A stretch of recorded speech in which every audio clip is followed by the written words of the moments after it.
Yeah. Welcome. Potent Podcast, May 4th. Monday, right? Monday? May the 4th be with you. You said it, I didn't. Jay here with Trills. Trills, what up, bro? Chilling, bro. What's up with you? You know what it is. Same old stuff, man. Tomorrow is Cinco de Mayo, right? So hopefully we'll have this out tonight. You guys will be listening probably most likely on Cinco de Mayo. Let me let you know what's going on in Cinco de Mayo. First of all, it's Cinco de Mayo. Second of all, it's Cinco de Mayo on a motherfucking Taco Tuesday. And third of all, my man Trills is dropping his album with Dollar Bin, which I better get that shit at 12:01 tonight on my shit. Hey man, that's what they tell me. It's supposed to be available. So I'm gonna be permit patty all over Apple if I don't get my shit on time. I'm not even gonna bother you at 12:01. I'm gonna be on the phone with customer care on my Karen shit. So I know that we worked on format and everything before we talked and everything, but I want to kind of throw a curveball at you, keep you on your toes. It's kind of why I didn't really get into talking a little bit too much about what we're going to be doing today. So, what is your favorite Trills and Piffy Parker record? Now look, remember, there's a few that are out there, but there's 10 more probably that nobody's ever heard. Do not include those. Right. Narrow it down to ones that we've worked together on. Bro, you serious? Yes, and I'm glad I put you on the spot because I wanted to make you think right now. How am I supposed to pick one? All right. I can tell you the song that feels the most special that I feel like that we did was the first one, award winner. You know why? Because I feel like you know how you get an idea, you have an idea, right? Like, and you bring somebody in and you're giving them an open slot for a verse and you let them know, listen, this is what the song's about. This is what I'm doing every fourth or fifth bar. This is what I'm doing in the scheme. This is the concept, everything, right? And then you give it to somebody, they record it, and they bring you back a verse that don't have shit to do with what you just said. Yeah. I explained it to you for maybe 10 seconds, 20 seconds. We had a talk. And when you came and did it at the studio that we had, when we had our own, it was perfect. And I was like, wow. I was like, this guy gets it. And from there I knew, I was like, okay, this is going to be somebody that I frequently collaborate with. Right. And you don't have to worry about dude, you know that that's true. I did a record, I'm not going to name names. I did a record, up in the spot that we're going to towards the end there. I did a record that I jumped on with somebody. I got one concept, right? I wrote the song, I wrote the verse under that concept. And then someone else jumped on it, and it seemed like no one filled him in on the concept because that shit had nothing to do with what was said. Yeah. It pissed me off. I don't like the song. I don't like it because it doesn't make sense. How did you all sit there in that room and say, yo, listen to what this guy just said, now listen to what this guy just said, and you guys are cool with that? Bro, and that's the shit you're supposed to do to rich rappers. You know what I mean? Don't tell them that the shit is whack. Don't tell them it's off. You can't do that with come on, bro. After the first few lines, you should have known off rip that it's not what both of us were going for. There was 3 people on the record. 2 of them got the concept. The third person didn't. Yeah. And the concept was brought to me, and I'm all for taking someone else's idea and working on it. It doesn't always have to be me with the idea. I actually don't like that, honestly, more than anything, because then I feel like I'm, overbearing. But it was just frustrating because the song could have been good if the person would have just written their verse in the space that it needed to be in. But so award winner was when I knew that me and you were going to be collaborators. But yeah, you already know. The best song. I mean, every morning is we were just in our bag. Yeah, I agree, man. And that's the thing about it too, man. It's just that record is so important to me, because that's probably and I'm not even trying to because you're here gas it, anything like that. That's probably my favorite record of all time.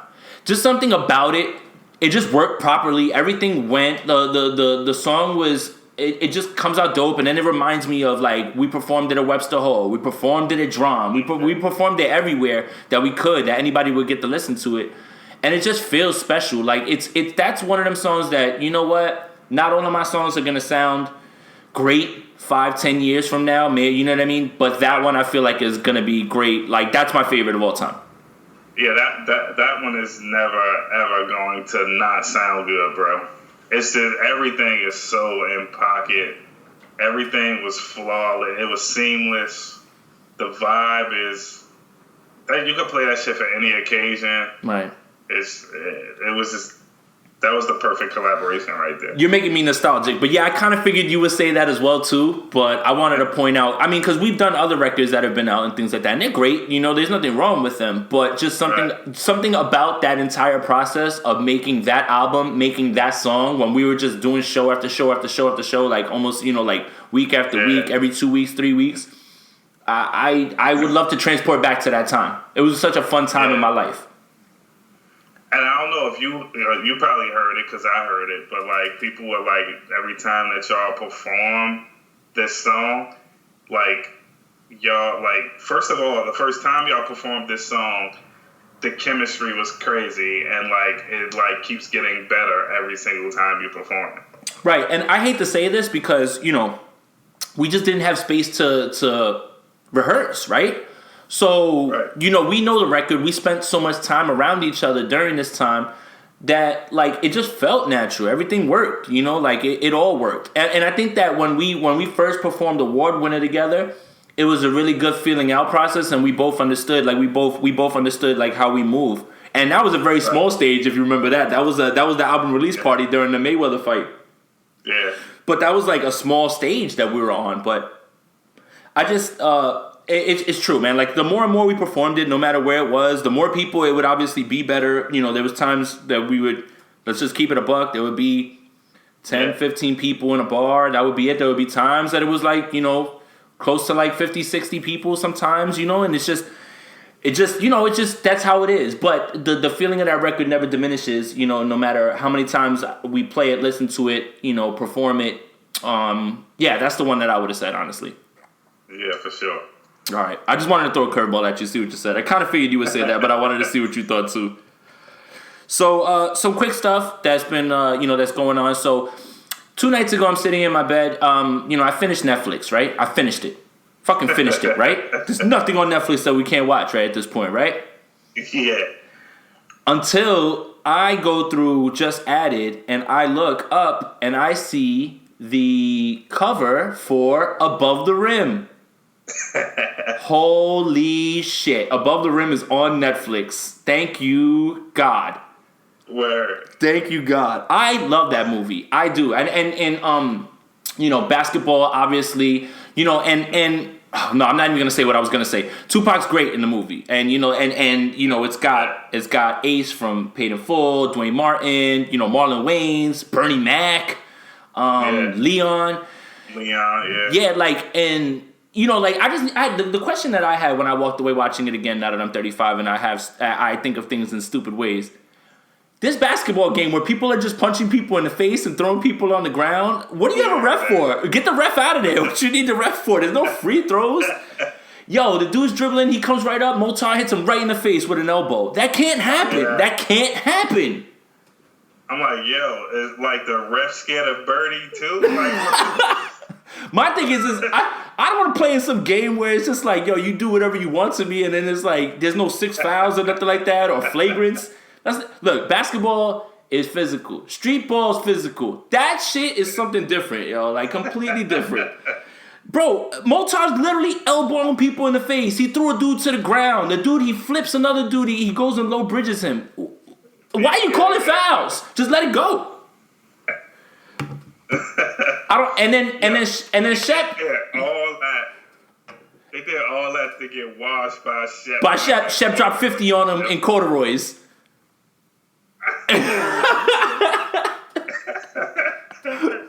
You know what I like? You know what gets me tight though too? And I'm watching it again. So after the game's over, right? Motar has the ball with a chance to run the clock out. All he has to do is Shep steals that shit. He throws the alley to Dwayne Martin. He catches it and he dunks it.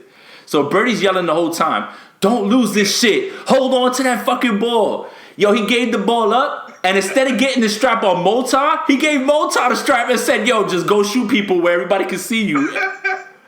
Bro, what part of the game is that? Man, that shit ain't gangster at all, man. You just set your man up to get shot in front of everybody. And now, here's the question that I have. I mean, the movie clearly ends. Spoiler alert, guys. The movie came out in 1994. If you haven't seen it, too bad. The movie ends with Tupac getting shot. But did he have to answer for what happened with that shooting? Like, people saw you hand that man that big duffel bag. Word. There's no police questioning. Bro, just sitting at the club.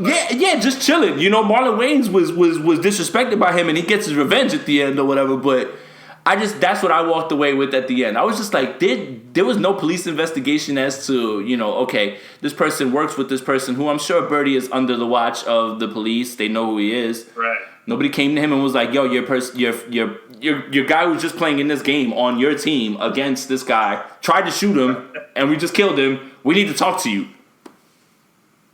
Whatever. Yeah. I overanalyze things there. Talk about what always killed me, yo, because I didn't realize it when I was younger either. But as I got older, I'm like, bro, who the fuck put the fucking hoop up on the roof, bro? Oh, him and Nutso. Like, why, bro? So here's my. Tap the backboard and fall off the roof. So look, but the first thing that I would think as far as the safety precautions with that is not a person flying off the roof. Is what the fuck do you do when the ball bounces away and falls off the roof? That ball is gone. It might, you know what I mean? Like, I never thought that a person could fly off, and now, you know, you see it happen, and you're just like, you guys took all the wrong risks. And I understand why you were so traumatized by it. All y'all had to do was go to a park. Why are y'all playing on the roof? Bro, the logistics, bro. Just small things that you never really noticed. And you're just like, that was a poor decision. And you should be agonizing over that decision because you definitely in all likelihood got your friend killed. Word.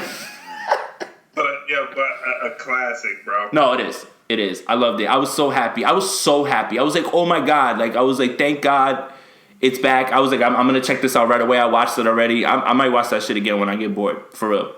Yo, how underrated is So Much Pain, bro, that Tupac song? It's one of my favorite ones. One of my favorite ones. I mean, when you listen to the soundtrack during the movie, you get that. You get the Pump Pump by Snoop off of the, what was it? Was that the Dogfather or that's on Doggy Style? I think that's Doggy. Yeah, that's on Doggy Style. Yeah. Okay, yeah, and just, you know, and then Marlon Wayans is perfect in it. You know, like he's freestyling in the car. That part's hilarious. He's like, you need a hug, man, a role model or something. Ace Boogie can be anything he wants. He wants to be super ultra mean, or he just wants to be the hustler trying to stay out the spotlight. It looks like he's doing whatever it is that he wants to do. And also, he's around in Baltimore somewhere. Yeah. So, on top of that, you know, being back, you know, I know that I think you like this show, right? Rick and Morty's back. Yeah, I'm excited about that. I didn't get to see the episode yet, but. So, I talked all this shit yesterday on social media. Rick and Morty's back. I'm tweeting about it. I went down a rabbit hole of watching Workaholics instead of popping that shit on at 11:30. Workaholics is a real stupid show too. I mean, it's really, really dumb. I don't know if you've ever seen it. That's a classic show, though. See, here's what I like about it. It's stoner comedy for sure. But what I appreciate about it is, one, the hip hop references, and two, the movie references. Every episode has something that has to do that's like loosely based around a movie, or they're gonna throw a reference at you. Like, I just watched one where they did Speed. They were on a fucking bus, and the dude's yelling, "I got a bomb at 50." You know, like that stupid shit, and like stupid little lines, like, you know, they're all stoners, so they're like, "Yeah, let me pipe it up with my amigos." You know, like that's like, right, that's little, you know what I mean? But it's stoner, but it has all those things in it. And then I find myself watching a few episodes, and then just going down a rabbit hole. I realized that I ran through like 7-8 episodes, and I was like, holy shit, man. They go fast though, because they're like 23 minutes.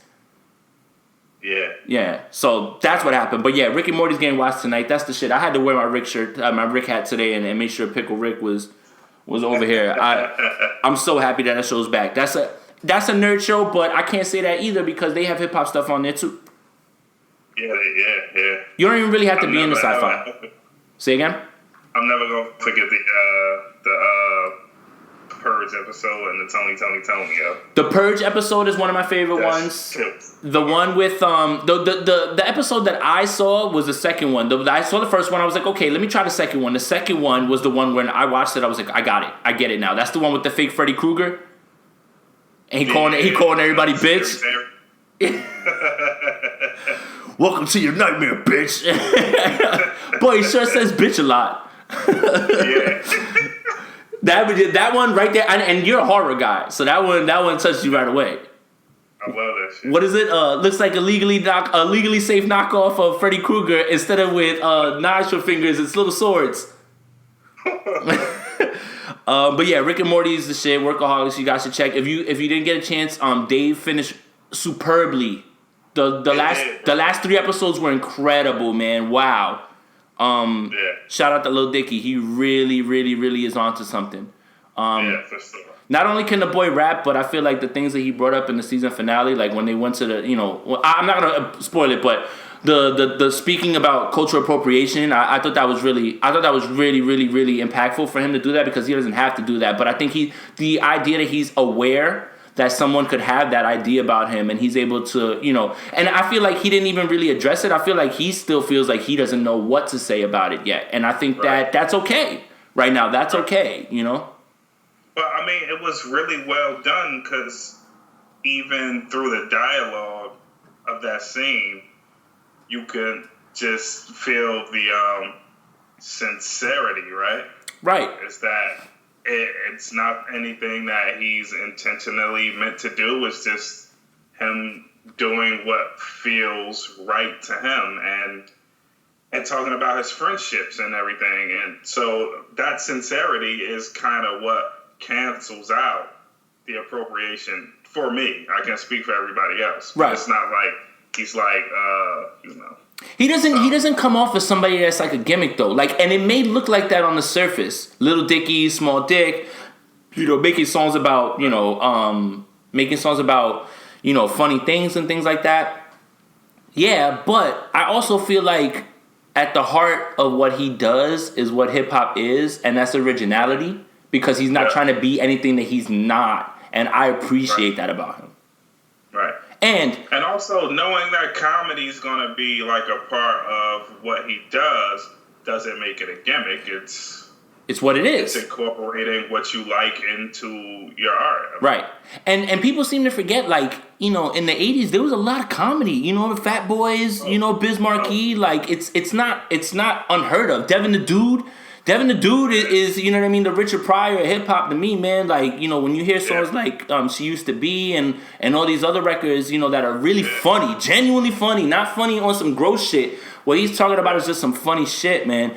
And it's just genuine, and I feel like and then the other thing that really helps him, and this is my opinion, is that the kid can fucking rap. He can really rap.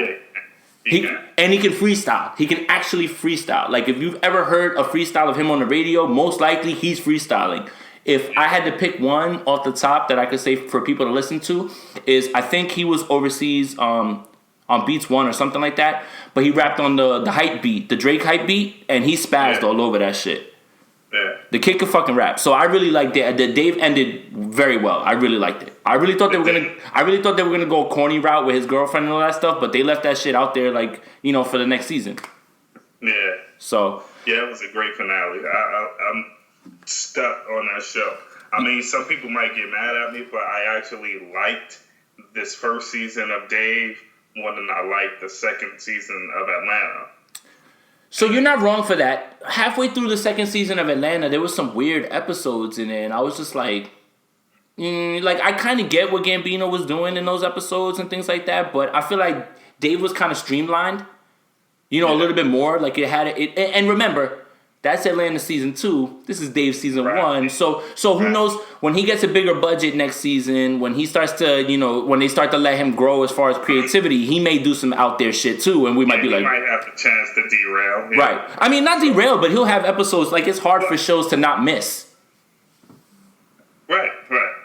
But I mean, in contrast, if people haven't seen Dave yet, and they like Atlanta, even all the way through season 2, Dave is something they should definitely check out.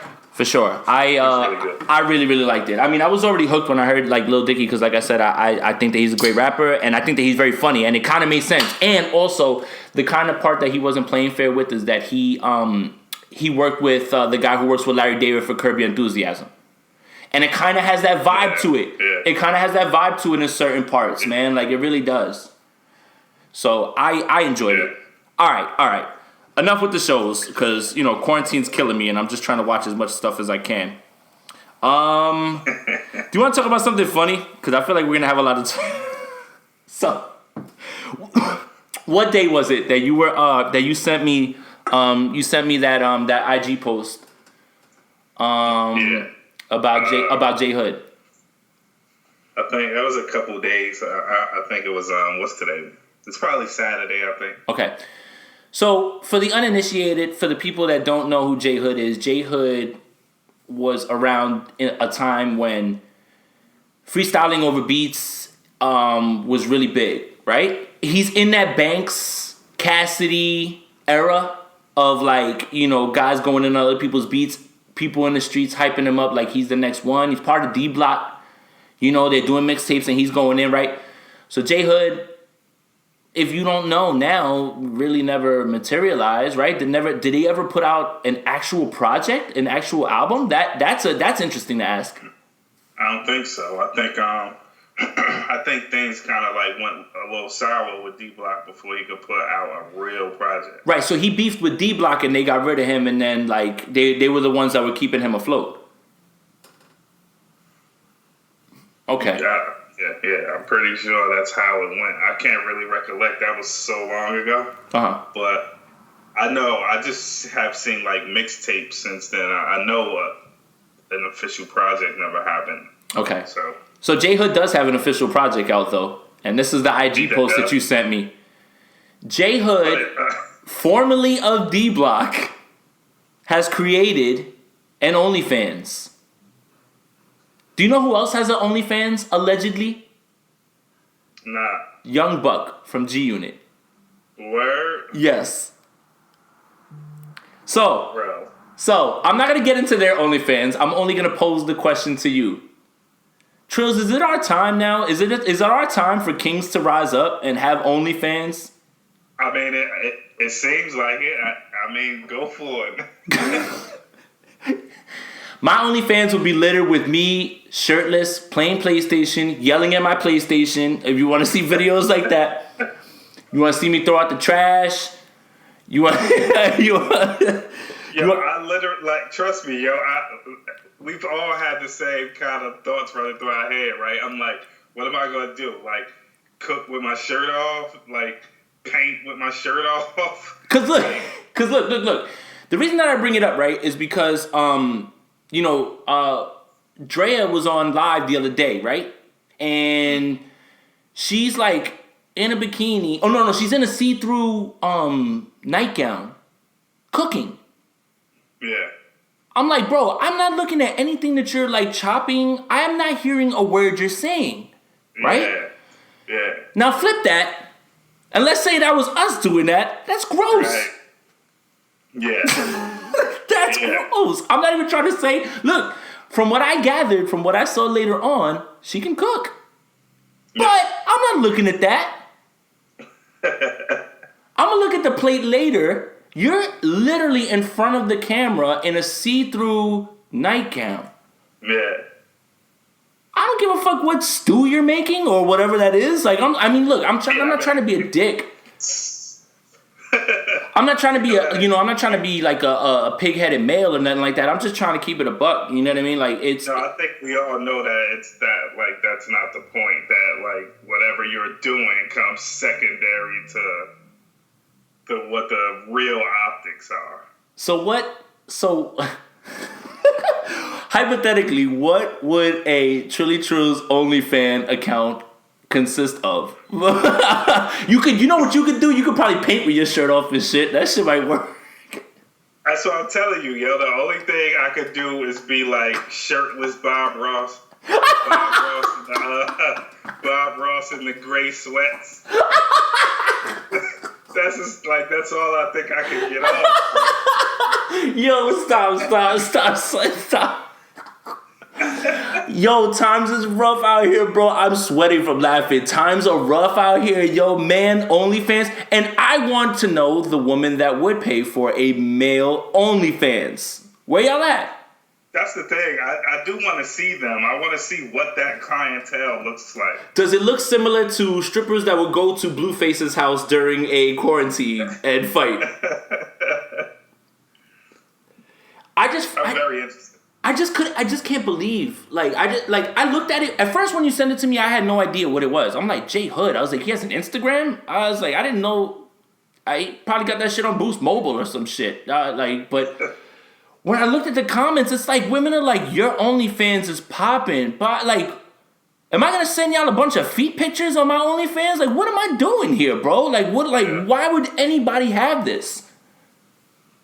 I don't know, bro. Like, I'm dying to know what it takes for a guy to be successful in that lane. 2020 is the most batshit bonkers thing I've ever heard in my life, man. Like, I swear to God, man. I swear to God, I have no idea what to do with this year. It's crazy, bro. I mean, look, if you could go for it and you could be successful, bro, go for it. But I'm just perplexed on what would work for me if I tried to jump in the game. I think the real question would be this, and I'm going to put the screws to you now. How much would you charge per month for your OnlyFans? My OnlyFans ain't going up for less than 40 or 50 a month, bro. Like, it gotta be worth it, bro. Get your coin, king. I hear you. We only stand a king. That's it. Get your coin. $40, $50 sounds good to me, man. You want to see me? Y'all got Brady shot at me with no shirt on for $5, bro. That's it. And then memeing me and shit like Steve Harvey with his shirt off or something. Nah, bro. Nah, I mean, unless you want some awkward, like, mirror selfies, like, Al Sharpton or some shit, you don't have to work it out and shit like that. Or you want, Al Sharpton workout. Oh, and you know what I mean? Like, his head got wild small, fam. What happened? I mean, my shit would probably be around $40, $50, but like, if you want to see me clean my sneakers, yell at my daughter, run around, try to catch her, that's what my OnlyFans would probably consist of, man. Like, I'm not certain. I definitely don't have the confidence to pull off what some of these women do on OnlyFans. And before anybody tries to call me out on this, anything that I know about any other woman's OnlyFans is not because I pay for it. It's because Reddit exists. And if you put that shit on OnlyFans, it's a wrap. That shit is going right on Reddit and immediately going to get posted. So it sucks because I know that women are making their money off that, and I do want them to make their money however it is that they're getting it. But just realize that we really don't have to pay for your shit. If there's a guy creepy enough, he's going to screenshot your shit and post it on Reddit. 100%. Because, I mean, look at it, man. Somebody is going to pay for the monthly subscription for it to get all the content he can get for his bank, right? And then he'll not come back next month, and he just has everything stored. I mean, that's just how they work. Unfortunately, that's how, Pornhub and all these other places are operating, too. I couldn't believe it when I heard that about Hood and Young Buck. It's just like, how the mighty have fallen. My God, man. It's just like, I don't even know. Like, I might make a joke one and just see what happens. If somebody subscribes for $40, oh man, that's good. I'll use it. 40, $50. I'm probably just gonna start cooking and just like eating super close and shit. Just splashing food everywhere. Like those ladies who eat those big ass lobsters and everything on YouTube. Yeah.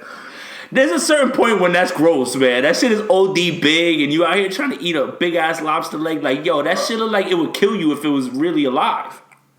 Bro, it doesn't even have to go that far, bro. I've been at dinner tables with people, and as soon as I see like some white shit in the corner of the mouth, I'm like, yo, Clean that up before I throw up. Right. Oh man. Nah. What is it? Nah. Old people are the main ones that got craps in the corner. The crap in the corner of their mouths. Like, yeah. But they steady being the ones trying to, like Joe Biden, trying to bring your ass in mad close and uncomfortable. Like, fam, back up off me, man. All right. See, look, if you don't notice, like today, I kind of wanted to keep it a little bit light. Like, we definitely have hip hop to talk about, but like, I kind of wanted, like, these are all things that are happening in hip hop. J Hood and Young Buck, they're part of the culture, you know. Look, one more funny thing before we actually get into serious hip hop talk. So, again, I don't watch all these people's lives and things like that, but something came across the timeline that's been kind of flooding around with DJ Khaled jumping on live. DJ Khaled's been on live advocating for social distancing, showing his crazy ass hair and his beard, and he's all about positivity.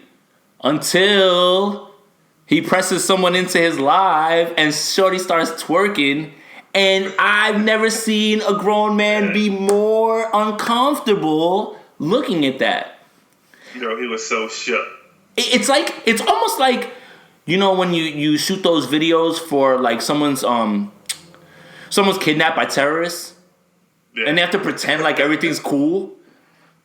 It felt like Khaled wanted her to stay, but was never going to be able to say things like that. And it's just like, I love everybody, no. And then Shorty starts pouring water on her ass. Yo, he was like, no.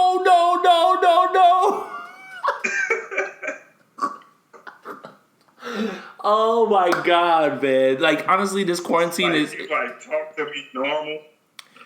He tried it. Like, I mean, so look, there's nothing wrong with him not wanting that sort of content on his page, respecting his family, right? I feel like those are things that are lost. Like, we made jokes and all that stuff, but like what he really meant at the end of the day, I just find it funny how uncomfortable he was. Like, like Tory will be like, oh, whoa, cut it off. Guidelines. He could have had a little bit more fun with it. Like, he looked scared. Like his wife was gonna come up behind him and just slap the shit out of him, yo. He did not want the smoke and repercussions from that. Bro. Not at all. It's not his fault, though, man. It's not his fault. So, but you know what that kind of told me a little bit more about Khaled is that, like, all that shit that he talks about, because sometimes that comes off and feels like a gimmick to me sometimes, too. The positivity, this, that, boom, boom. He really means that shit. He really is a family guy. Like, he really is a family person that wants to stay home and shit and do all the right things. And honestly, that's not applauded enough. You don't see it, like at the forefront. I think that people just don't think that shit is cool because everybody's making records about fucking your wife and fucking your girl behind your back. Yeah. Every time I hear records like that, I'm like, yo, cheated with who? Like, what the fuck? Future fucked my girl? Like, come on, man, that's not right. I just thought that was... At this point, like, I'm only really, really letting that shit go if it's like, if you get like a 19-year-old rapper, then, get your shit off. But at some point, Yeah, at a certain point when you're 40 and you're 45 and you're talking about, like, fucking my girl, I'm like, listen, man, there's a lot that goes into that. How do you guys make the time? Are you picking her up directly from work? Is she leaving in the middle of the night? Like, when is this happening? Word. Like, what kind of superhero are you, bro? We be mad tired, bro. Right. And not only that, we don't got time for shit like that. Like, you squeeze them sex sessions in when you get them. Like, you got like, I'd be like, yo, I got an hour, let's get it. But that's it. That's it. All right. Let's get into some music talk. All right, fuck it. All right, so something that you sent me also on Twitter that I thought that was impactful and we should talk about because I feel like people are gonna like let it fall by the wayside or maybe even dismiss it when they shouldn't. But you sent me a quote where LL Cool J said that he made it easier for people like Drake to make female-friendly music. And I don't see any issue with what he said in any way and don't understand how anyone can misunderstand what he said or not get what he's saying in the context of just what's been happening. Let's keep it a buck. LL Cool J's first few records were hard. When he made I Need Love, I'm sure everybody in the studio was looking at him like, what are you doing, bro? Like, what is this? And then when that shit drops, that's it. You've tapped into an entire lane, pocket, demographic that, let's keep it even further, but women are the ones that'll always support you. Always. Dudes are fickle. Dudes will like your shit. You put out something trash. I don't like him no more. Yo, these women that ride for Drake, these women that ride for Beyonce, these women that ride for Nicki Minaj, they're going to harass you to the point like you better not have an issue on the other side that they don't like. This is how hard they go for them. So I just wanted to pick your brain on it because when I was reading the comments on it, people were like, what is he talking about? Like, I think that people took it as him saying he's better than Drake at making that record, and I didn't take that as that way at all. What I took it as is that he paved the way. No. Right. I had no issue with it. And that's all he meant. That's all he meant. And I mean, the only people that seem to have an issue with it, to me, looks like people who just don't know LL, you know what I'm saying? Mm-hmm. And because I actually saw some comments on it, like a bunch of old school rappers were doing that at the same time too, and it's like, no, bro, like I Need Love actually had to work before Slick Rick and before even Just a Friend came out. Right. Like, that had to work first, bro. Right. Like that, it was not a romantic rap song at all. Mm-mm.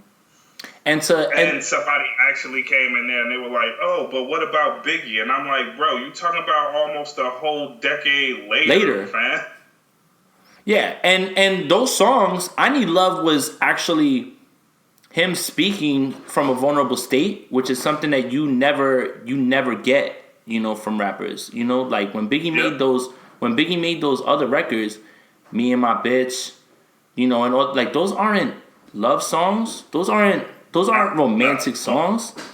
No, One More Chance isn't romantic. I mean, it's in the vein for women to love it, but it's not romantic. Right. And for somebody, you have to applaud LL too, because at that point, like I said, he was making all hard records. For him to completely step away from that and go left shows artist creativity. And that's what I applaud him for. Again, take chances.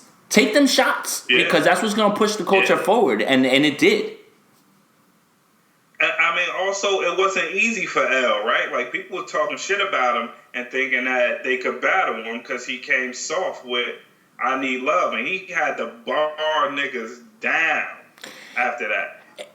And the thing is I myself, I kind of underrate him. Sometimes I overlook him. Yeah. Sometimes I overlook him. When we talk about, like, all right, you know, he makes the album, you know, GOAT, all this shit, you know, boom, boom, boom. I forget him. I forget all that shit. I forget that him and Run DMC and all them are the reason that Def Jam is so big. You know, like you don't understand that if Def Jam doesn't become what it is, then I don't know if hip hop is as big as it is without Def Jam being that big, without having. It's not, bro. Right. Having LL, having Beastie Boys, having, you know, Run DMC. You know, even Run DMC was in a pocket of, you know, making, you know, songs with Aerosmith. You know, and at this point, Def Jam were the ones that were pushing the culture forward, and getting out of the regular rap lane. And like I said, I'll reiterate the point: if Def Jam is not as successful as it is, we don't know hip hop on this grand scale that we know it on. No, not at all. And I would go further to say L built Def Jam. Yeah, you're right. And he's the blueprint, bro. Like, every time he came with an album after he dropped I Need Love, he balanced the streets and his girl shit. And, like, everything any rapper has ever done with, oh, we need a girl joint on this, and then we'll come with the hard shit. It's because L did it. Right. So, yo, if we put, I don't know how many songs we do, but if we put L up against Drake hit for hit, I don't think it's a wash. Well, it's not all right. because you have to remember, okay, the thing that everybody has to do, and this isn't just music. This isn't just this is also sports, right? Because we're living right now in the era of this Michael Jordan documentary. Yeah. You have to adjust everything for era. Yeah. Everything for era. So these numbers that you see from Drake are obviously, they're not inflated. You have to adjust for inflation. Just like the same way a movie right now stands to make more money than it did back then because ticket prices are higher, because cost of everything else are different. So that's the thing that you need to adjust. So that's what people don't understand. For you to just dismiss completely, like let's say someone came out and they said, LL Cool J versus Drake battle, right? What are the young people all gonna say? I'll get this bullshit out of here. Yep. It's closer than you think. I'll still give the edge to Drake. That's not even like, I'm not even trying to be, recency bias, prisoner of the moment, none of that. I just connect more now with the music now because I guess it is closer, I would have to say. But it's just, I think, again, it goes back to the point that we made a few episodes ago, is that the youth dismisses what came before them so easily, and you can't do that. You can't do that. The same way those Jordan people don't like that people say that LeBron's better than him is the same way y'all should feel about anybody else going about anybody else from other eras. That's it. Yep. I'm not going to get into that debate because I'm not watching that documentary. I really, honestly, let me keep it a buck. I don't care. I really don't care. I never found Jordan interesting like that. I don't need to watch 10 episodes about him. I really don't. Yeah. But the same way that all those Jordan fans, because I see it on Twitter all day, Sunday night is the worst night so far, like right now. Everything is annoying about that shit. I don't care. I don't care. I'm looking at fucking tweets of people talking about how swaggy Jordan was. I'm like, what? Bro, he had no swag, none. The boy dressed where Michael Jordan jeans come from? The man couldn't dress for shit. Fuck is you talking about? I'm like, bro, y'all not get to revise this, bro. Y'all don't get to revise. Revisionist history. Here's this is the last point because I'm getting off this. I don't want to spend no time on this shit because I really don't care. But they definitely are leaving out the things about Jordan that were wrong. So they made this whole episode about 63 points against Boston. Y'all forget he missed the last shot to lose that game? But if that was LeBron, oh boy, y'all be crushing him if he scored 63 and lost on the road as a rookie. Fuck out of here. Just judge everybody on the same lane, and then we'll get to a better conversation. But because you hold this guy on such a pedestal and he's never done anything wrong, that's not fair to LeBron. Whatever. Yeah. Don't care about that. But the point I was trying to make is the eras. You always have to adjust for eras. Different time, different music, different space, different rules, streaming rules, things like that. People don't go number one off album sales. That shit don't happen no more. If LL was number one, it's because people went to the store and bought albums. Yep. So like you can listen. The number of women that flock to stores to buy that man's albums, bro. That's a whole different ball game. I mean, bro, I stream stuff that I don't like all the time. Right? Really? I do. How's that happen? Like this? I mean, look, I might be at somebody's crib and I might have a playlist for this, right? Or I might be at work and we're having a function at work and I got the playlist for that. And I mean, I don't particularly like the songs in the fucking playlist. Oh, okay, all right. So that's kind of good because we have that battle coming up, and I think we need to keep that same sort of mindset. Just because we think one of the songs is our favorite doesn't mean that that's the song that should go against that certain song. Right. We'll talk about that in a sec, though. We'll talk about that in a little bit, but yeah. So, I mean, streaming numbers are a different ball game, man. People are streaming music for all kinds of reasons. Right. I just think that everybody needs to stop dismissing other people, and that includes myself, because I've caught myself dismissing him. Even me being a historian, I still caught myself dismissing him, and then I start to think, like, why? Why am I dismissing him? Yeah, I mean, people forget LL. What happens? Yeah, I mean, they do. They definitely do. Because I think they remember him at the end. Yeah. If you remember Jordan at the end with the Wizards, you might not even think he was the man like that. You might think he was like the 5th best player in the league at that point. All right. I'm glad that I got to say what I had to say about that documentary because I really don't give a fuck about that shit at all. I don't care. Like, listen, and I'm a basketball fan. Look, I just never found the man interesting. I never wanted to deep dive into his mind. Now, make a Kobe documentary, I'm all for it. I fucks with you all day on that. I need to get inside that man's mind. I need to understand how he prepared. Like, I watched him maniacally prepare on that Showtime documentary, and that shit really spoke to me about doing more and stuff like that. Like, he inspired me. You know, like, I never felt like that. I always felt like, look, what's Jordan's favorite meme right now? Fuck them kids. That's all I could think of, like, in my head. Like, he don't care about nothing. He don't care about shit. You know? Yeah. All right, whatever. Let's move on. So, look, in the same lane, and I'm glad that I brought this up first, Drake dropped the project. You know, as usual, no matter what it is that he drops, makes the world stop. I stopped. You know, I don't got shit else to do. Yep. 12 o'clock, I was up. I was listening to it. I listened to the whole shit probably twice that same night just to see what I got. And then I usually don't give my thoughts on the first two listens, especially when it comes to somebody like that. So I waited for the next warning to listen again, digest again, and really break down what I really liked about it. What I first found out about this album is that I knew a lot of the records already. So I could tell already off of this that these were songs that were already put out. I mean, and not only put out, he made videos for 4, if not 5 of those songs, right? When to Say When, Chicago Freestyle, War, Tootsie Slide, that's 4, right? There's one I'm missing. There's one I'm missing for sure. So the project has what, 12 records? I think so, yeah. That's 5 down that I had already heard that I'm skipping, and I don't like that. Not that the songs are whack, but again, it all goes back to I need to stop listening to people's singles when they come out because the album gets affected how I read it in the long run, right? Having said all that, even though these are all clearly loose songs that are not going to make the album because apparently he announced that there's another album coming in the summer, this is a really good project. There's a lot of good records on there for me. Like, I really enjoy a lot of the records on there, and my favorite, off the rip, when I saw it on there. Like, do you ever do this? Because I do this all the time. When I start to look through the features, I start to look for guys that when I see their name, or women, when I see their name, I'm going to listen to that song and already think that I like it. Give you a perfect example.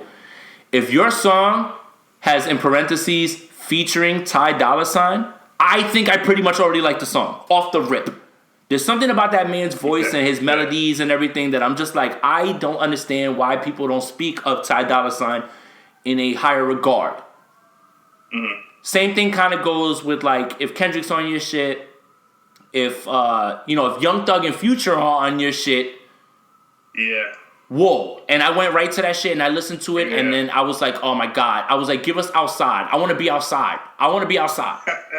Play that shit at my funeral and I heard it one time. Play it at my funeral.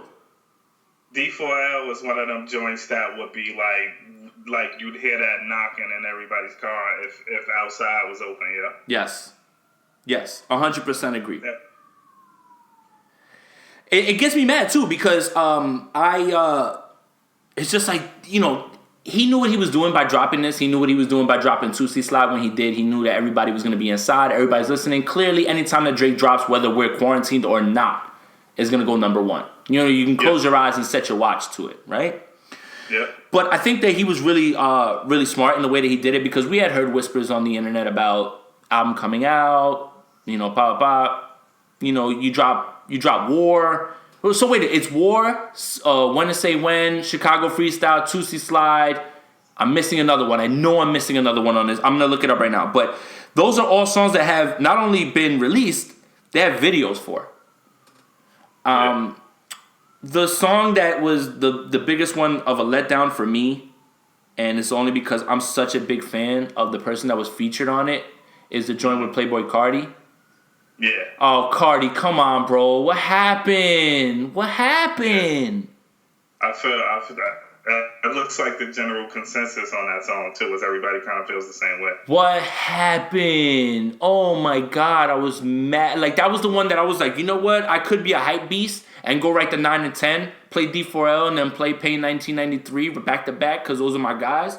But I let it all come. I let it come to me. I was just like, let me just listen and let it come to me. And that verse just, it doesn't sound right. It doesn't sound, like the way they mixed it sounds bad. It doesn't fit. You know, and the thing is, too, is Drake's doing his best Cardi impression on the record. Yeah. The bounce, the flow, the cadence, everything. All that stuff is all Cardi.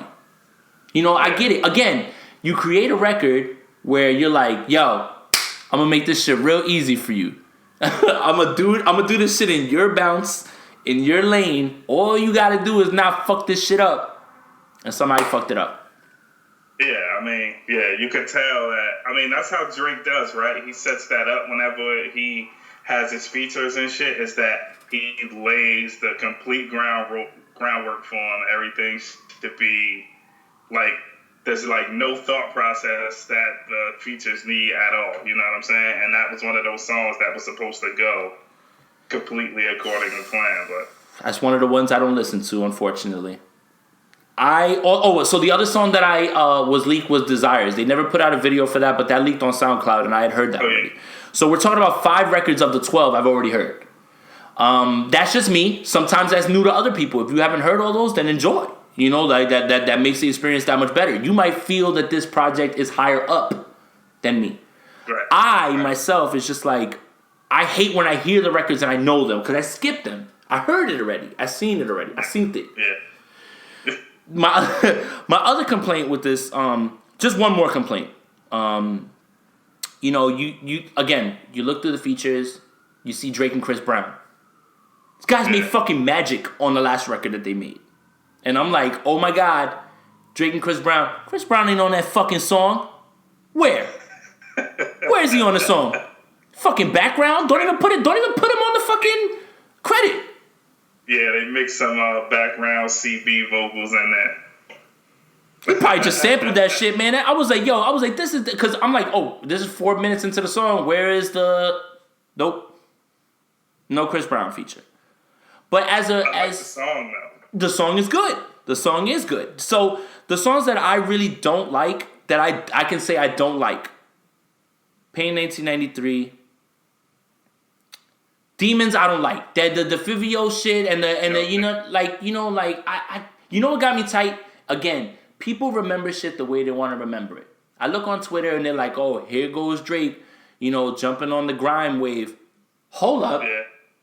How do any of you know Skepta? How do any of you know any of the guys that he put on More Life? Because he been did that. So, all right, so while you say that he lifts his influences from, you know, dancehall, grime, whatever, at least give him the credit of being one of the first ones to actually put that on a mainstream record. Skepta loves that man. You know, like, he did more. Who's the other one? Gibbs? You know, Giggs. Right? Is that his name? Giggs? Yeah. Like, Giggs, all those guys have to thank him for that. He stuck his neck out for them because he believed in that shit.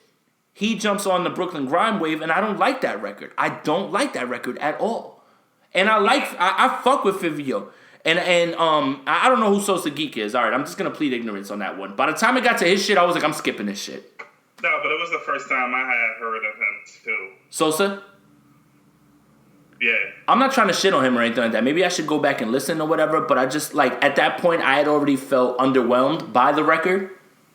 It just sounds too, like, regular. You know, like, I don't know, man. Like, I could see how someone who doesn't, you know, do the history on Drake or whatever, or Drake haters, basically, because they're out here. The same way that there's Drake fans, there are people that hate Drake. And I don't understand it. I don't understand that part is baffling to me. That part is baffling with the hate for Drake. I don't get that part. I really don't. If you want to, I'm gonna draw the parallel, man. When I remember, bro, I mean, we were old enough in like 1997, 98, 99. There were these dudes that were like cannabis fans, and they hated L, bro. There were dudes that hated LL, bro. So it's the same kind of thing. Yeah. It's all about perspective. It's really, to me, all about how you start to think about things. And it's just like, can you be unbiased? You know, can you just, like, again, you don't have to be a fan of a song, of the artist, of an album to know that shit goes, right? Yeah. Here. Yeah. So to kind of like, you know, well, just give me your overall thoughts. Like, what would you rate this album? Like, let's say on a 5. Let's say on a 5. I'm gonna give it 4. I'm a little tougher, but again, here's the thing. This is the weird thing about me, right? I like, you know how I like my rap, right? I like my rap like really fucking like Gangsta. Yeah, of course. It's just what I like, right? But and Drake can rap. So anyone that says he can't rap is full of shit. Right. But I personally like singer Drake better. See, you're not wrong at all. See, look, what's the song? What's the I'm outside in the AMG. I was like, oh my god. I was like, I'm missing an X I don't even know or like. Yeah. Like, and I feel like pocket of his is it's like immaculate. That's his, right? You're absolutely right. He owns that pocket. That's his. It's his, and I agree. Like it's weird because there's certain artists that give me that feeling within like 5, 6, 7 seconds of hearing the song where I'm like, all right, this shit's fire, and that's immediately like when I heard that song, I was like, all right, I was like, here this guy fucking goes, you know, like how are you like? How are you flexing on all of us regular dudes when you're talking about picking up a chick in an AMG? Like, come on, man. We don't got shit like that. You know, I'm gonna pick you up in my Accord. Yeah. But yeah, and you're absolutely right about that. I think you hit the nail on the head with that. Is that his pocket right there? That is like nobody can do what he does, and they try to do it. Yeah. You know, you just can't do it as well as him. You can't. You just can't. No. So out of 5, what would you say? I would go just, you know, half a point. 3.5. I was gonna say I kind of figured you would say 3.5. That's not bad for an album. No. For an album full of Lucy's and songs that you're probably, if this is some of the shit that he's not gonna use on this next album, like, all right, I don't want to like raise my expectations for the new project, but I definitely think that this shit has got some shit on it. Oh yeah, 100%. Okay. Yeah. Definitely. So I you know, again, Drake's not my favorite. Bro, he full of L is worth the drop alone, to be honest with you. Oh my god, yo. When we get done, I'm gonna start taking shots and fucking put my headphones on, and I'm gonna listen to that shit like 3 times in a row. I might just take a fucking ride around the block. Get arrested. But yeah, absolutely, man. Like I you know, again, you know, Drake doesn't have trash projects. He just has projects that you don't like as much as others. Right. That's probably the best way to put it. So I would give it a 4. You give it 3.5. And the only reason that I'm giving it a 4, and I could bump it down to 3.5, is because I know a lot of those records. I've already heard them already. Yeah. Okay. So, you know, we promised you guys on the last episode that we were going to revisit, you know, Mobb Deep the Infamous 25 years later. Trills, I'm gonna let you start because I've been blabbermouth and everything. You know, I'm gonna let you start on this one. You know, the thing that I really enjoyed is that I thought that my streaming service has something over your streaming service with the album art, but apparently not everybody does it. So you can start. You know, like I really like what it was on Spotify. I think they both do. Yeah, I mean, yeah, the graphics that they let go for that is fire, man. I mean, it's nice to be able to, for people that weren't around, right?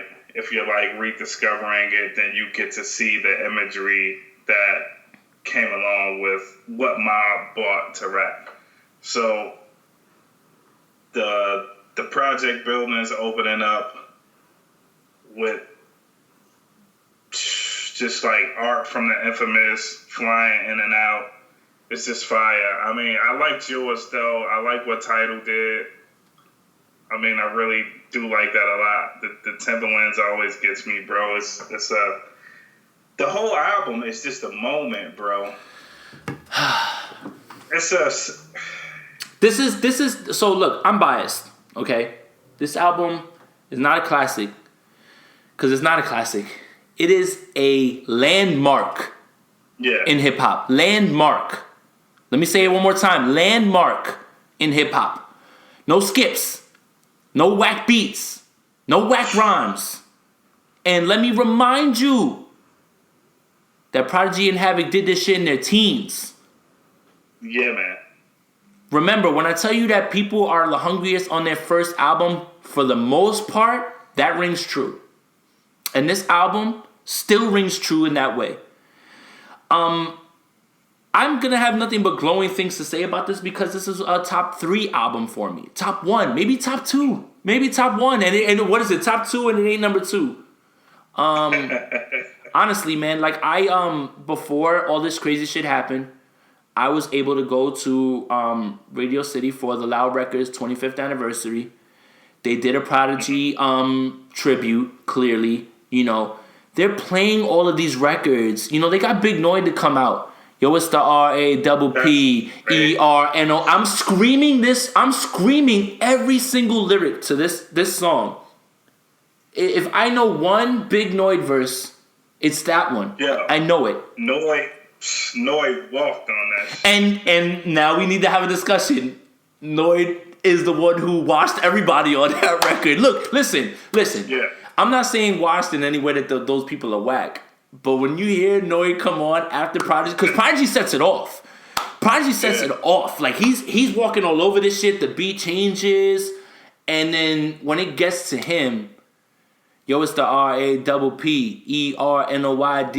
Can't fuck with me. Like, yo, I can hear that shit. I know it. I know it. Like, I was singing in the shower, and I thought, like my daughter probably thought something was wrong. Like, I'm yelling these lyrics out at the top of my lungs. Other things that I want to point out on this album. Nas features, stay away from them at this point. Like, just stay away from them. Don't let Nas get on your record, man. What are you doing? Yeah, man. You get 2 Raekwon features on this record. You get a Ghostface feature on this record. You get a Q-Tip collaboration on this record. The one song that really, really sticks out to me is Temperatures Rising. Everybody looks to Phone Tap as the song that originated that. And my brother, when I was younger, used to tell me, oh, they bit that off Mobb Deep. And I used to be like, you know, what are you talking about? They didn't bite it, but there's no way that you can't tell me that Temperatures Rising isn't the inspiration for Phone Tap, or that you have no idea that record came out. Stop it. It has to be, bro. It has to be.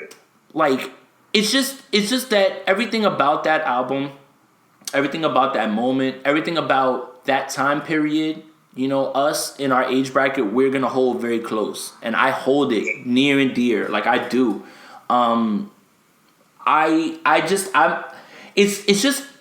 It's hard for me in 2020 to listen to these records and still say, well, like, why is it still so good? Yeah. You know, and it goes back to what we talked about with the Chronic. It's like you guys are all chasing what these records did. Nas made Illmatic when he was in his teens. Mobb Deep made all this shit when they were in their teens. There's something that needs to be said about that. Yeah. Because when I was a teenager, I was trying to make sure I rapped on beat. Fuck making classics. Fuck making records that live on forever. Fuck making songs that are thought-provoking and talk about, like, Temperatures Rising is about, you know, One Love was Nas writing a letter to somebody who's locked up. Temperature Rising is somebody calling him, you know, and telling him about what's going on, you know, and it's just like all these records and concepts and things like that. These are all thought of then. And then they're still being used to this day. All these sorts of concepts, you know, by the artists who really want to push everything, you know, forward. They're still using all these things. Yeah. I don't know, man. It's something to be said about the time, right? I think, because it's a question that people have been asking, is how have, like, these immaculate projects been made by people that were either teenagers or under 25, right? And why teenagers and people under 25 aren't making music that seems or feels as deep, right? See, but I don't want to put guys under that microscope, because that just goes to speak to how special these guys are. Because you can't expect 19-year-olds to do this. That's not no. But here's the thing. I think it's like the circumstances are different, right? Like, if you listen to Mobb Deep, right, you get the feeling that these are teenagers that probably thought that they were probably living under that idea that they're not going to see 21, right? So they are probably already essentially grown men in their heads in their teenage years. Yeah. So that's like super fast development, which has you thinking about all kinds of shit you shouldn't even be thinking about at 19. So that's why these lyrics are like that. I just, and it also comes from a place where it's crazy. My family's from the Bronx, right? I feel like almost all my favorite New York rappers from that time are from Queens. Mobb Deep, Tribe Called Quest are two of my favorite groups of all time. And you know what? You can throw Wu-Tang in there. You can throw a bunch of groups in there. I can make arguments for all of them.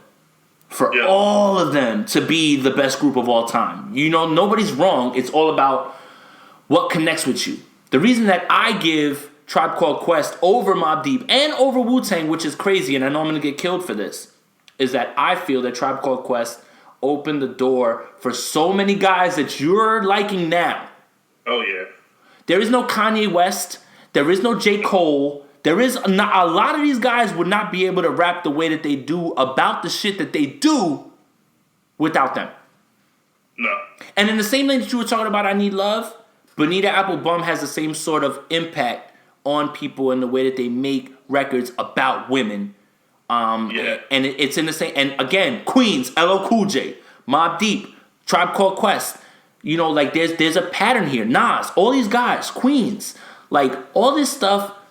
It all correlates, and it all comes to a time where, again, do not dismiss the past, man. Please do not dismiss the past. If you call yourself a hip hop fan at this point, and you're in your 20s, you're in your early 30s, I implore you to do the history. Please do the history on these records. Please do the history on these artists, because it matters. It matters. And it's not like, you can't just get rid of people because you never saw them. It's not out of sight, out of mind. It's not like that. I don't think that at all applies to hip-hop. No. And plus, we're in a time now where everybody is, if they weren't an artist before, now because how the internet has opened up, everybody's an artist in some kind of way. If you're a photographer, if you're painting, if you're... it could be anything, right? Because people have been making art out of anything. And if you are an artist, and especially if you cater to the urban landscape, you are missing a lot by not going back and hearing what people were doing. Right. It's incredibly important. But I agree.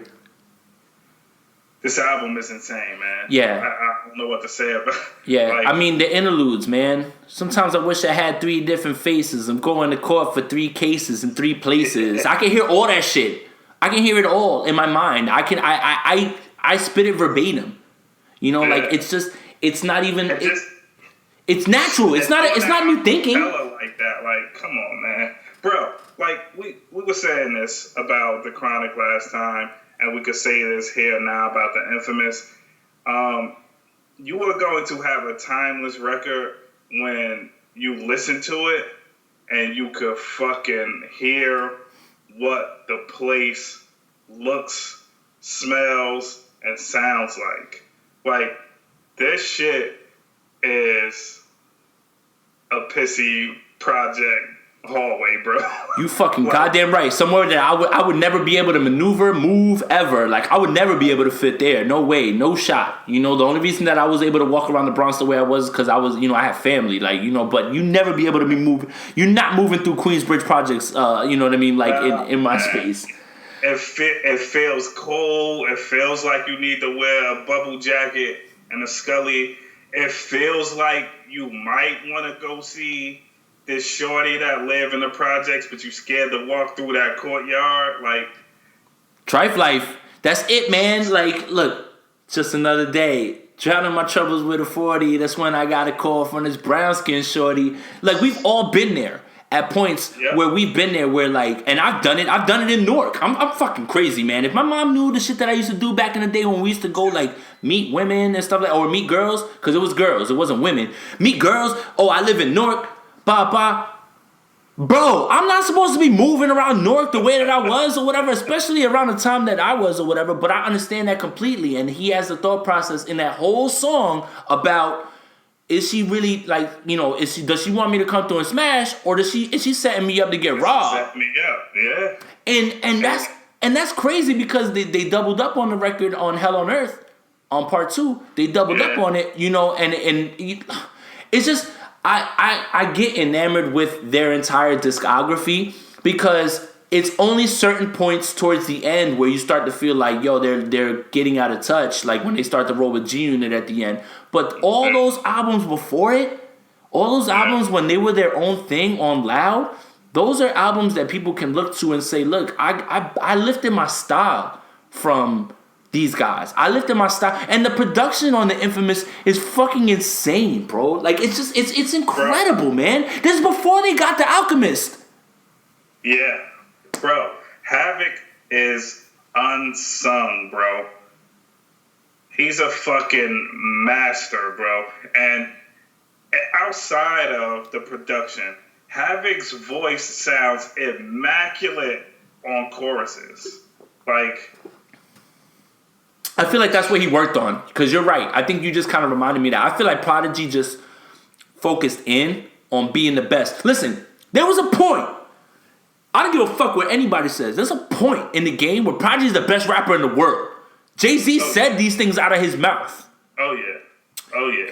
And Jay-Z and Prodigy, they didn't really get along if you guys want to do the history. Like, I implore you guys to do the history, man. Whether you like sports, whether you like movies, whether you like music, do the fucking history, man. You're going to find so many things.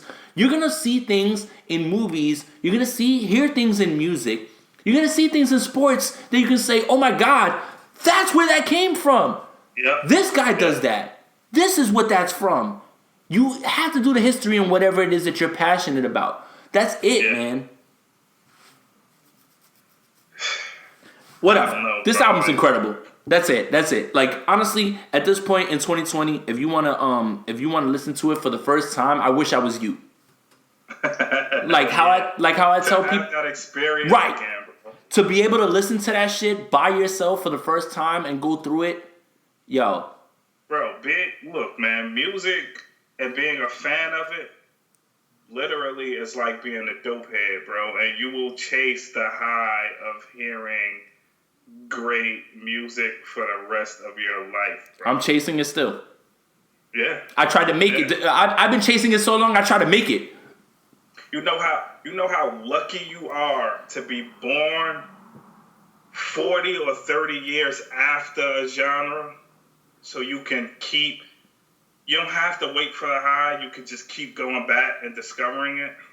It's like, man, it's crazy to like latch on to going back and everything. Like, when all this shit started popping off with the quarantine and everything started popping off with the live, when I hopped on D Nice's live, man, he started playing EPMD records, and I was like, Jesus Christ, man. Like, yeah. I heard It's My Thing, and I was like, I added it to my playlist, and I listen to it, honestly, if I'm on a drive, I get to listen to it at least once before I go, before I get back. Yeah. But people just forget how much Eric Sherman used to snap. On the loops. That shit is crazy, man. Oh my God, man. I can hear the fucking the helicopter. It's my thing. Goddamn.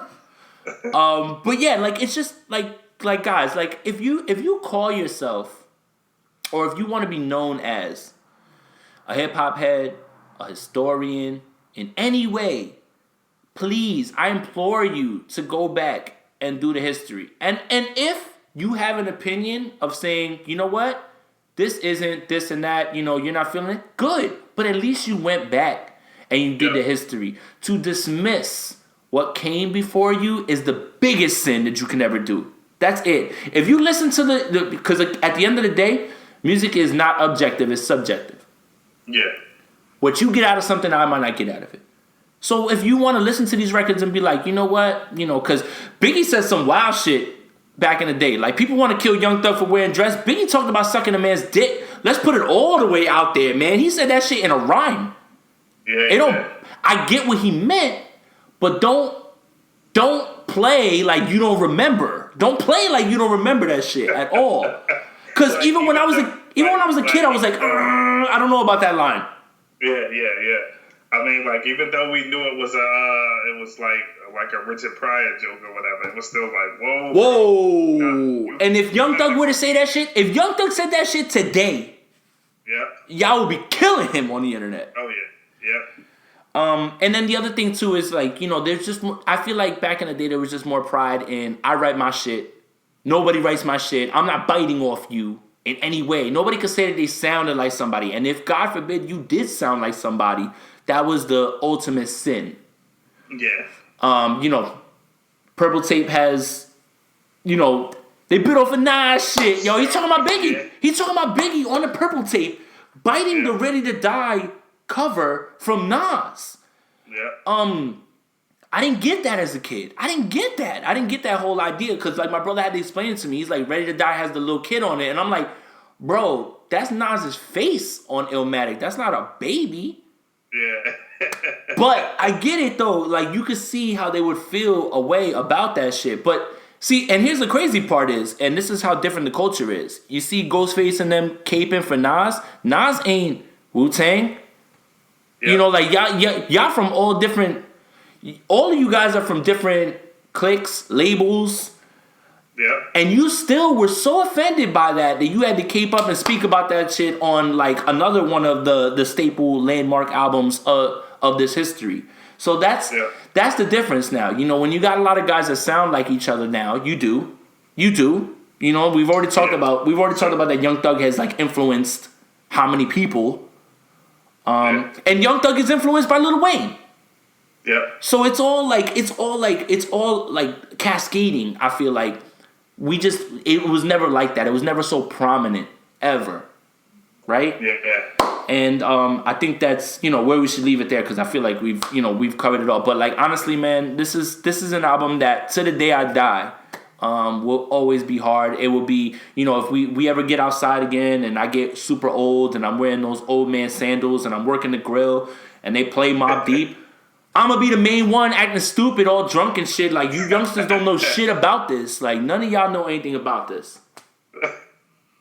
But, yes, that's exactly what this album is to me, man. I was so happy when it got re-released, and I was just like, oh my God, I get to revisit this. Especially after consuming it in the way that I did at that concert, man. Just like, I lost my voice at that concert. Like, it's just you... I don't remember what I had for dinner last night. I don't remember what I had for dinner 2 weeks ago. But I fucking know every single word to that fucking album pretty much, honestly, man. And it's just because it's one of those albums that helped me fall in love with the music, the culture, everything. It helped me get enamored in it.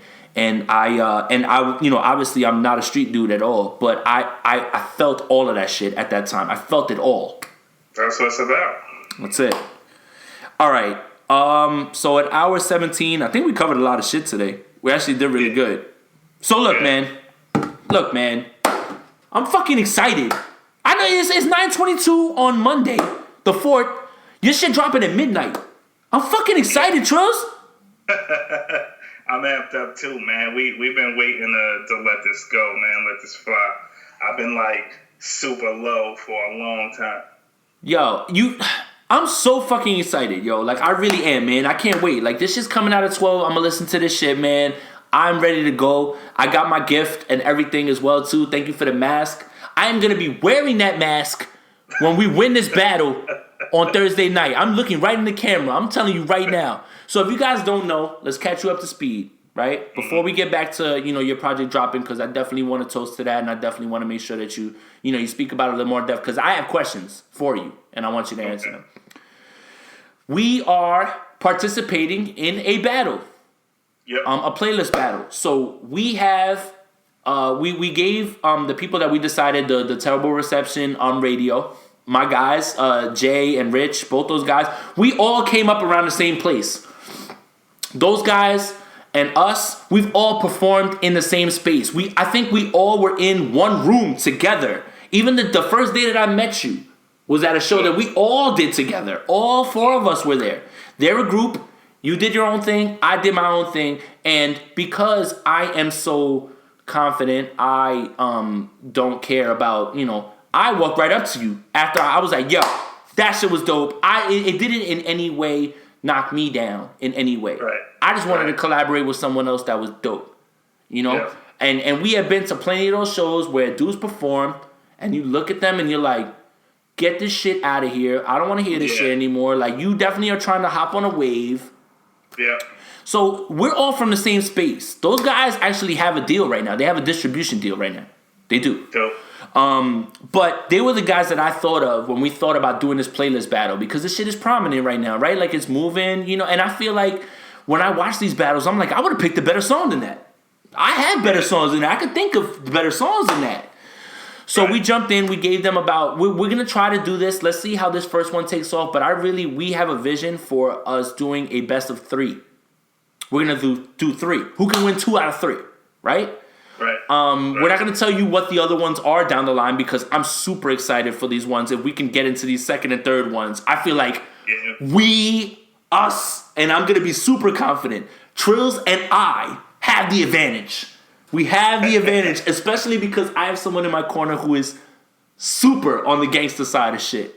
And there's one battle that we have lined up where it's all gangster shit. Either side, if you want to give us either side, I'm good. We're ready to go. I'm ready to go. I think we got it. We're good. But we decided we're going to set up this battle with Terrible Reception Radio. They are going to choose. They're on the side. We did the coin flip and everything. I hopped on IG Live even after I told you I would never do some shit like that. But we did it, and it was good. It worked. It was fine. I get it. Makes sense. The coin flip makes sense because it's all proven how we. That's it. And it's out there. There's actual proof. Nobody, cheated or anything like that. We chose Metro Boomin versus Mike Will Made It. We are on the side of Metro Boomin. Yep. We are not going to discuss our strategy on air. So we will keep, we'll take care of that off the air. But it's us against them. Thursday night we're gonna record it. Saturday morning, and this is probably news to you. Saturday morning it will be out for everybody. The same way that we have it. We have the flyers out and everything as well too. We're ready to go. Me and you need to talk about whether we're gonna, because we do have a new podcast page at The Potent Podcast, so you guys can check it out on Instagram if you need to follow. Anything that we're going to be posting that has to do with the show, clips, episodes, anything like that, we're going to be posting on there.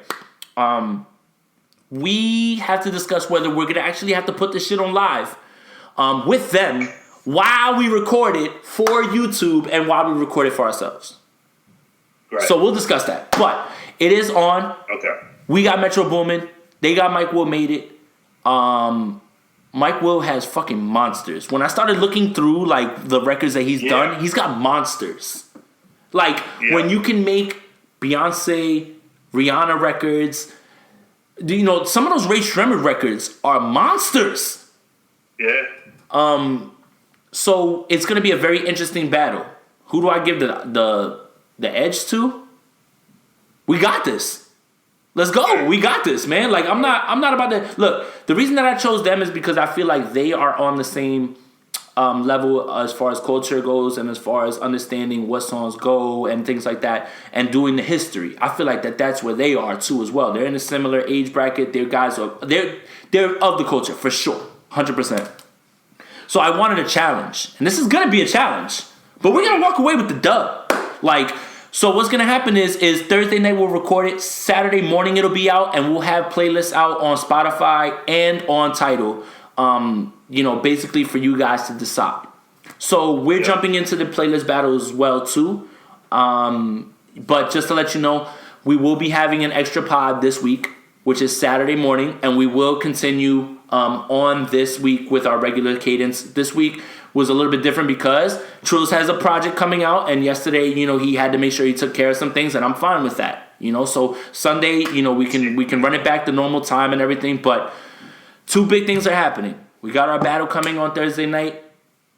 Trills, my man, you dropping another project, man. I love that feeling right before you drop something, like this is it, it's done. I want everybody to hear this. I love that feeling, and I know that feeling you have right now. You're not gonna sleep tonight.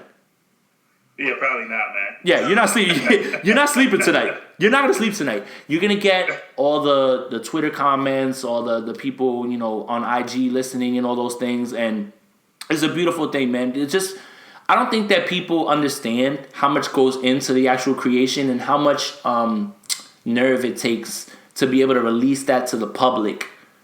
Because at the end of the day, we're artists, but we're sensitive about our shit, man.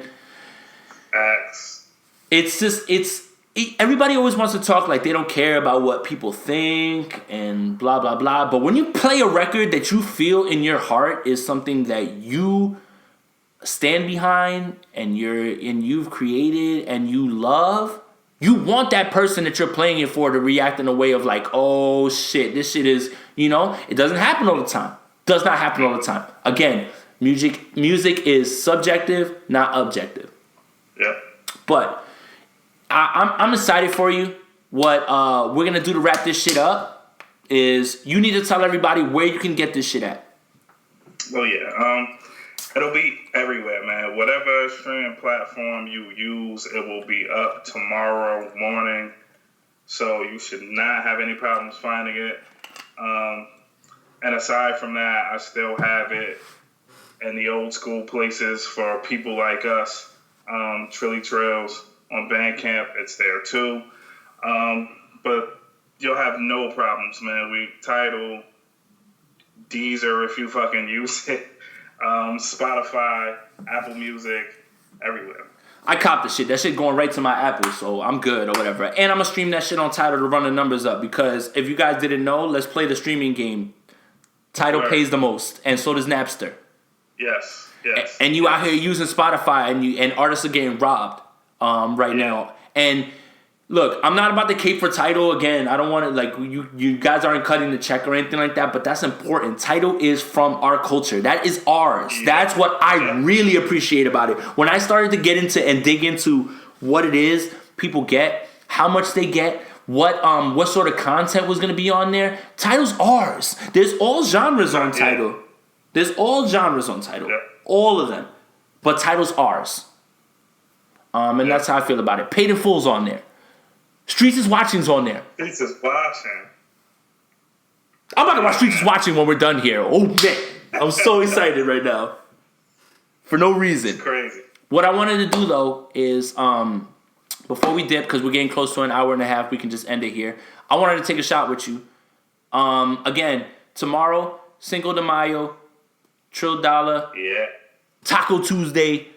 Oh my God, man. Like, tomorrow is ridiculous, man. Tomorrow, the taco spread that I'm about to have, shrimp, steak, turkey, all that shit. Like, yo, if I die from taco intake, just say something nice in my funeral and make sure on my fucking tombstone, went out like a G, drinking tequila and eating tacos. That's it, bro. That's it. That's how I want to be remembered. Tomorrow is probably going to be the most lit quarantine day we have had. The most lit quarantine Cinco de Mayo in the history, fam. That's it, bro. I feel like by fucking 4:00, if I don't have one of those crazy Mexican hats on, and I'm like, if I'm coherent and I'm doing this shit wrong. But I did want to take a shot with you. I did pour one up. Do you wanna pour yours, or do you already have it? Yeah, you could pour yours. But let me before he finishes up, guys, on Instagram at The Potent Podcast, spelled ThePotent Podcast. You can follow us on there if you need anything. At Trilly Trills on Instagram, on Twitter, on anything that you can look up. At Jason Aponte 2103 on Twitter. At Piffington Parker on Instagram. PIFFINGTON. Wow, that was hard to spell. But yeah, man, episode 5. And again, thank you guys for everybody that's been listening, supporting, sharing. It's been really, really amazing to see people post on their stories that they've been listening, people hitting me up with their feedback on things. If you disagree, good. I don't need you guys to agree with everything that we say. It's just that me and Trills are of the like mind. We barely disagree. I don't even think have we ever really disagreed, because even when you do disagree, you bring it in a way where it's like, you know what, he's right. Like, it's never like, yo, that's just trash. Yeah, and I always see your point. Like, I'll be like, yeah, I don't really fuck with that, but I kind of see why, so. Right. That's why we get along so well, and that's why the podcast works. So, I got my shot ready. Are you ready? You know me, man. Oh, out the bottle. Man. Let's go, my guy. All right. 1, 2, 3. So.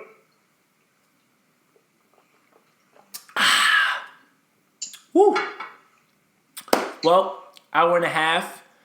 You know, long episode. We discussed a lot. Try to throw a little bit more humor in here, but get ready for that battle.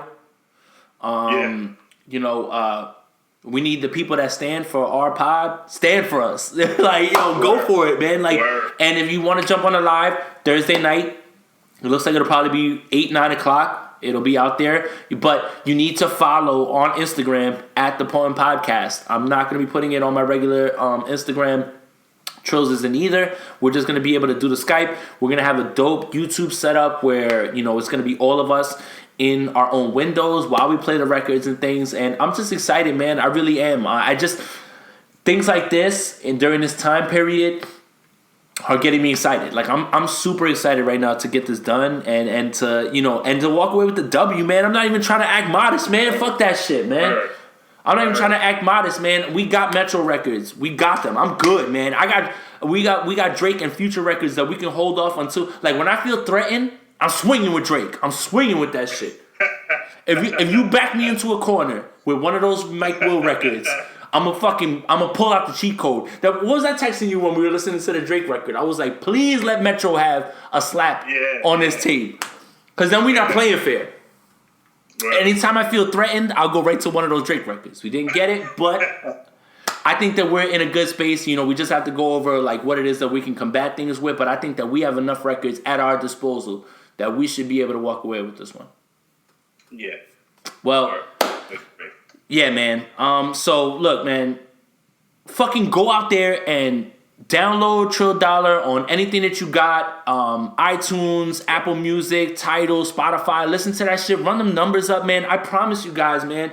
When I say that I enjoy this man's music, it is not because we're friends. I enjoyed his music before I even knew who he was. He might have punched me in the face after, and I would have said, you know what? That shit's still hard. But I enjoy this man's music. I really do, man. Like, objectively, I really do. So I really think that you guys will. And you should listen to it. If you fuck with this pod, you need to fuck with this tape, man. And I can't wait, man. It's getting close. It's already almost 10 o'clock. So, I mean, Trills, unless you got anything else you wanna throw out there about it, you know, videos on YouTube, anything like that. You guys got videos out there on it? I mean, Ronald Reagan Rich is up. That video is up on YouTube. Yup, my daughter loves that song. That's what's up. She hits that shit in the whip and she knows what it is. That's up, and yeah, man, we've been working, man, and we started shooting some more videos, and we're just waiting until everybody could go back outside to finish them and give them to y'all. And there's a lot of visual aspects to this project, and we kind of kept it on the contemporary side with some things, but we also melded what we feel like has kind of been lost, and it's a bit of a departure from what people know me for doing, but I'm still in that vein a little. So it's super exciting for me to deliver a collaborative project that works to my sensibilities and Dollar Ben's sensibilities, and we just think that everybody's gonna really fuck with it. So, yeah. Yeah, man, because when I met you, you were in the fucking Marvin Gaye pocket, and I was like, oh my fucking God. I remember the, like, when you know, on your first, that's not your first tape, but the first time that I heard you on the Lush Life with the Marvin Gaye samples, and I know why you can't put it up. That shit gets me hot, man. I wish that shit was on streaming, man. I know why you can't put it up. That's why I don't have any of my music up on streaming either, is I can't clear all that shit. You know, like, we were just being ignorant asses and just fucking taking anybody. Like, if you left your shit untagged, I'm stealing that shit, and it's a dub. Yeah, man. Any untagged instrumental, we was getting busy on it. And I get that from people, man. People love the first Lush Life. I love that shit. That Marvin Gaye I love that shit. I know all the words. To that one. I just can't remember it on the top of my head, but I know all the words to that shit. Yo, I swear to God. And that's where I know you from. And I know that, I just know that, creatively, you're always going to be in a space that, is going to be challenging yourself and also putting yourself in a pocket where you can win. You're never going to don't expect any auto-tune out of Trills. Like, I don't expect that shit at all, man. Yeah, Nah. But we can leave it at that. Guys, follow us everywhere. Thank you guys for listening and everything as well. Please go out there and get this record, man. I promise you guys, you will not be let down. And if you guys want to hear these records that I'm talking about that are not allowed on streaming platforms, send me a DM.